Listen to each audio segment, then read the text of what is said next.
Mercredi ont eu lieu les premières précipitations de pluie verglaçante qui étaient attendues un petit peu partout à travers la province. Ici, en Mauricie, la situation était encore sous contrôle mercredi dans la journée, mais l'alternance entre la neige et la pluie verglaçante cumulée à des vents forts ont malgré tout provoqué plusieurs sorties de route, selon les informations de la Sûreté du Québec. La situation pourrait empirer mercredi en soirée, mais le gouvernement et Hydro-Québec se disent prêts à faire face au cocktail météo. Je dirais qu'on a environ 2000 personnes actuellement là, qui sont vraiment mobilisées, même que les partenaires externes, fournisseurs, les municipalités ont été informées de la situation de façon proactive aussi.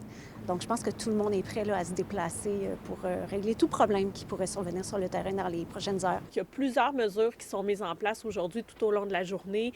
On parle par exemple d'une surveillance accrue du réseau, du personnel supplémentaire dans les centres de services qui vont être dédiés à faciliter et accélérer les chargements des camions au niveau des abrasifs, des selles de déglaçage. Pour ce qui est de l'alimentation électrique, aucune panne majeure n'a eu lieu en Mauricie. La météo a forcé la fermeture de plusieurs écoles un peu partout au Québec.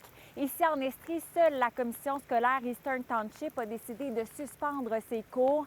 C'est qu'elle couvre un large territoire de 8 MRC. Autrement, les autres centres de services scolaires, comme celui de la région de Sherbrooke, des Hauts-Cantons, des Sommets et de Val-des-Serres, ont pris la décision ce matin de garder les écoles ouvertes. Une décision qui n'est pas prise à la légère. Entre 5h30 et 6h le matin, on regarde les dernières prévisions météo pour l'ensemble de la journée, soit tant le trajet du matin que le trajet de fin de journée.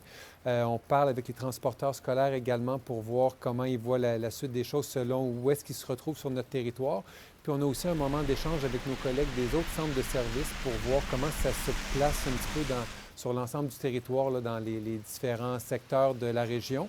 Et ensuite, chaque centre de service prend une décision, mais c'est toujours en ayant en tête d'abord et avant tout la sécurité des élèves, des conducteurs, conductrices d'autobus, de l'ensemble des membres du personnel. Ici à Saguenay, on sent déjà les conséquences de la tempête qui a débuté vers 10 h mercredi. Les écoles sont fermées, la visibilité sur les routes est nettement réduite. Je suis allée à la rencontre de plusieurs citoyens aujourd'hui à leur demander comment ils se préparent pour une tempête là, comme celle-ci. On a une génératrice, puis tout est installé, là. Fait qu'on est fonctionnel, on est autonome. On reste dans le secteur Métabetchouan. On est quand même alerte à ça. On sort un petit peu quand même, mais ça, il faut faire attention parce que nous autres, on a un chauffage au bois, donc on n'a pas le choix d'avoir une génératrice. Comment on se prépare à une tempête comme celle-ci? On reste chez nous. Ah oui?